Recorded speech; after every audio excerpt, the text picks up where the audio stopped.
Hello students, आज हम पढ़ेंगे hydraulic conductivity and hydraulic transmissivity. ठीक है, तो हाइड्रोलिक कंडक्टिविटी क्या होती है, इससे पहले हम एक बार देख लेते हैं कि हाइड्रोलिक कंडक्टिविटी कहाँ से आई, मतलब कि परमेबिलिटी क्या होती है। मेनली ये परमेबिलिटी से जनरेटेड हुआ है, तो इसे हम एक डायग्राम के थ्रू समझते हैं। ठीक है, ये डायग्राम देख रहे हैं आप, इसमें पोरोसिटी एंड परमेबिलिटी, यहाँ पे दो इसकी हेडिंग लिखी हुई है।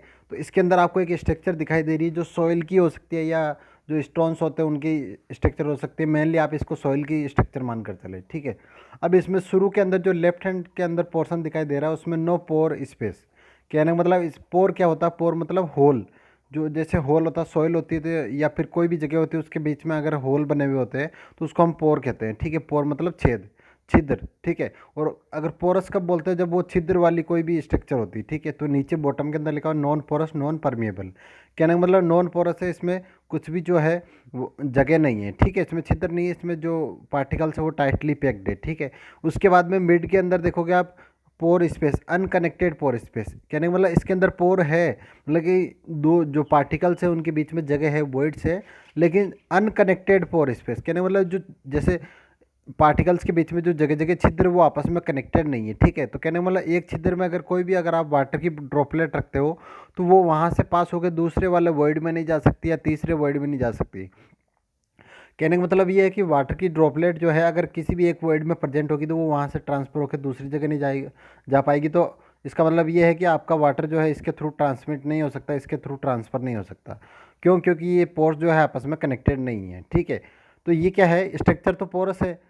ठीक है, और पिछली वाली स्ट्रक्चर कैसी थी, नॉन पोरस थी, क्योंकि वहाँ पे वर्ड्स नहीं थे और इसमें वर्ड्स है तो ये पोरस है। ठीक है, अब जो राइट हैंड साइड में देखो कनेक्टेड पोर स्पेस, इसके अंदर क्या है, इसके अंदर पोर है। ठीक है, तो ये स्ट्रक्चर कैसी है, आपकी पोरस है, लेकिन इसके अंदर क्या है, जो सारे वर्ड्स है वो आपस में कनेक्टेड है। कहने का मतलब ये है कि वाटर का ट्रांसफर हो सकता है, वाटर एक जगह से दूसरी जगह जा सकता है। ठीक है, अब जो फर्स्ट वाला जो था, जो नॉन पोरस स्ट्रक्चर, उसके अंदर पोर जो है आपके कनेक्टेड नहीं है, कनेक्टेड नहीं है, इसका मतलब वाटर जो है ट्रांसफ़र नहीं हो सकता। ठीक है, इसका मतलब ये स्ट्रक्चर कैसी है, नॉन परमिएबल है। परमिएबिलिटी एक जो होती है वाटर, जो कोई भी मीडियम होता है, सॉइल या जो कोई भी मटेरियल होता है, उसकी एक प्रॉपर्टी होती है जिसके थ्रू वो क्या करता है कि वहाँ से वाटर जो पास होता है उसको अलाउ करता है।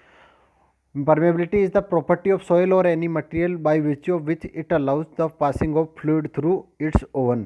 ठीक है, तो कहने का मतलब ये है कि जो जैसे सॉइल है, तो अगर हम ये बोलेंगे कि ये सॉइल परमिएबल है, इसका मतलब ये अपने थ्रू, खुद के थ्रू जो होता है वाटर या कोई भी फ्लूइड है उसके पास होने को अलाउ करता है। ठीक है, और हम कहेंगे नॉन परमिएबल है, इसका मतलब ये खुद के थ्रू वाटर या फ्लूइड है उसके पास होने से अलाउ नहीं करता है। ठीक है, तो अब ये जो है फर्स्ट लेफ्ट साइड में जो आपको दिखाई दे रहा है पोर्सन, इसके अंदर क्या है, पोर नहीं है, पोरस नहीं है ये स्ट्रक्चर। ठीक है, तो इसका मतलब इसमें वाटर ट्रांसफर नहीं हो सकता, तो ये कैसी हुई, नॉन पोरस नॉन परमिएबल। ठीक है, नेक्स्ट वाली स्ट्रक्चर कैसी, आपकी पोरस है लेकिन आपके वॉइड्स जो है आपस में कनेक्टेड नहीं है, इसका मतलब वाटर पास नहीं हो सकता, तो ये कैसी है, पोरस नॉन परमिएबल। पोरस तो है लेकिन नॉन परमिएबल है, क्यों? क्योंकि वाटर ट्रांसफर नहीं हो रहा है इसमें। ठीक है, अब उसके सबसे राइट साइड में देखो आप, वो स्ट्रक्चर पोरस भी है और उसमें सारे वर्ड्स आपस में कनेक्टेड भी है, इसका मतलब क्या है, वो पोरस भी है और परमिएबल भी, पोरस परमिएबल। ठीक है, तो ये porous and porosity and permeability हो गई आपकी। ठीक है, अब परमिएबिलिटी से हम देखते हैं कि आगे जो आपका है कंडक्टिविटी किस तरीके से आता है। ठीक है, ये है परमेबिलिटी। परमेबिलिटी की एक बार डेफिनेशन देख लेते हैं। Permeability is the property of soil by which it permits the flow of fluid through it. ठीक है, the porosity in the material is contributed by the presence of interstices within it. कहने का मतलब ये है कि जो porosity होती है वो जो मटेरियल के अंदर प्रेजेंट होती है वो किसके थ्रू होती है, जो वॉइड्स होते हैं और वो वॉइड्स आपस में कनेक्टेड होते हैं। ठीक है, तो the property of permeability emerges when these interstices are connected bringing a pathway for the movement of fluids. कहने का मतलब ये है कि जो कोई भी स्ट्रक्चर होती है वो पोरस हो भी सकती है, नहीं भी हो सकती है। पोरस होने के बाद में भी दो चीज़ें होती है, वो नॉन परमेबल भी हो सकती है, परमेबल भी हो सकती है।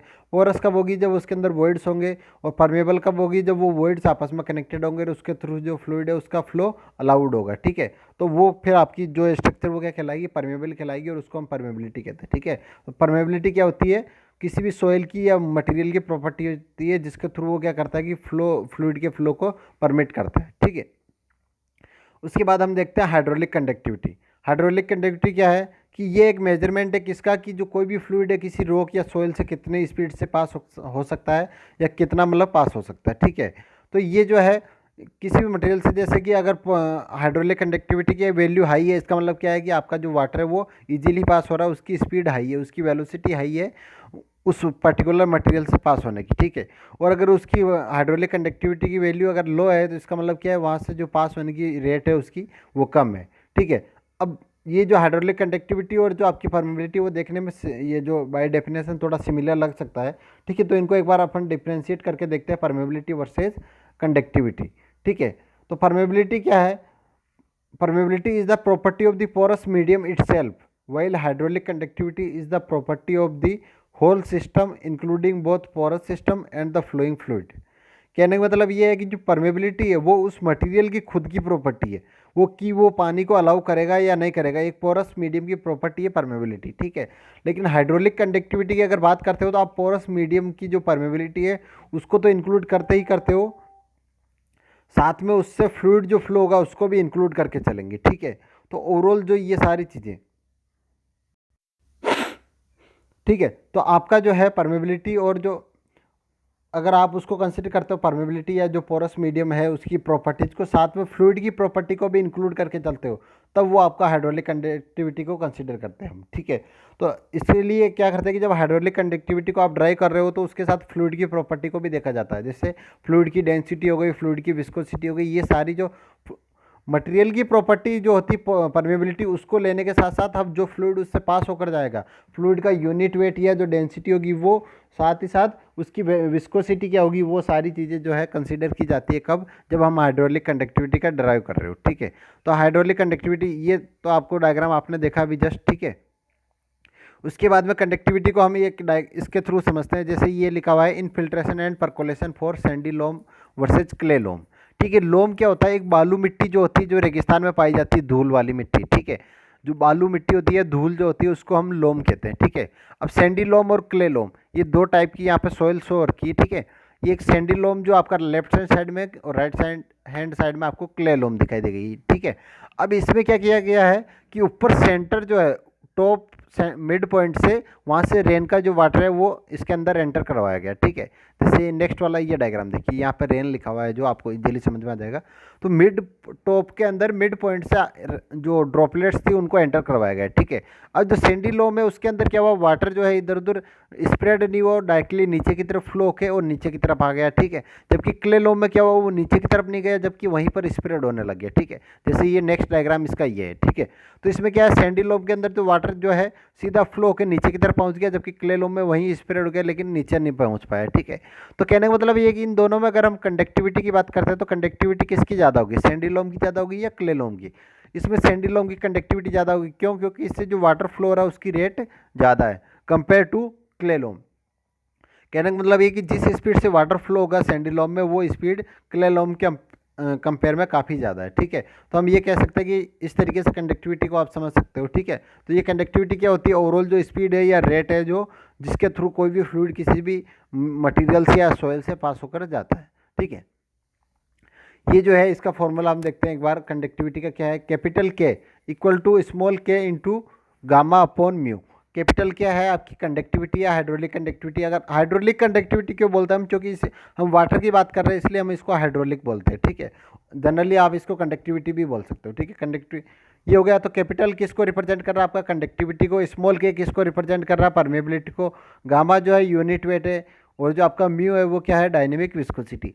अब जो है परमेबिलिटी वो किसकी प्रॉपर्टी है, सोइल की प्रॉपर्टी है, ठीक है, जिसको हम पोरस मीडियम की प्रॉपर्टी जिसको हम कंसीडर करके चल रहे हैं, ठीक है। अब गामा जो है वो यूनिट वेट किसका, सोइल का है या फिर आपके फ्लूइड का है, वो फ्लूइड का है। कहने का मतलब जैसे वाटर पास हो रहा है तो वाटर का यूनिट वेट है, ठीक है, न कि जो आपकी सॉइल है उसका यूनिट वेट है। तो यहाँ पे जो आपका गामा मतलब यूनिट वेट और डायनेमिक विस्कोसिटी वो किसकी प्रॉपर्टीज है, वो फ्लूइड की प्रॉपर्टीज है, ठीक है। तो हमने क्या किया, यहाँ पे फ्लूइड की प्रॉपर्टी को भी कंसिडर करके चले, और मीडियम जो है पोरस मीडियम उसकी प्रॉपर्टीज जैसे परमेबिलिटी है तो उनको भी कंसिडर करके चले। तो उससे जो है आपका निकल के हाइड्रोलिक कंडक्टिविटी आता है, ठीक है। नेक्स्ट है आपका हाइड्रोलिक ट्रांसमिसिविटी। हाइड्रोलिक ट्रांसमिसिविटी क्या होता है, जैसे आपका जो है हाइड्रोलिक कंडक्टिविटी क्या है कि आपका वाटर जो है किस रेट से पास होकर जा रहा है, ठीक है। ट्रांसमिसिविटी होता है कि हाइड्रोलिक अगर यूनिट हाइड्रोलिक ग्रेडियंट हो अगर प्रेजेंट, ठीक है, और वहाँ पे यूनिट विड्थ में से कितना आपका जो है वाटर ट्रांसफ़र होकर जाता है, वो जो होता है वो आपका हाइड्रोलिक ट्रांसमिसिविटी होता है, ठीक है। इसमें कैपिटल टी जो है वो क्या है आपका ट्रांसमिसिविटी, और के एच क्या है एवरेज हॉरिजेंटल कंडक्टिविटी, और डी क्या है आपका एक्वीफर थिकनेस, क्या नाम बोले एक्वीफर की थिकनेस कितनी है, ठीक है। तो ये था आपका हाइड्रोलिक कंडक्टिविटी और हाइड्रोलिक ट्रांसमिसिविटी। ओके।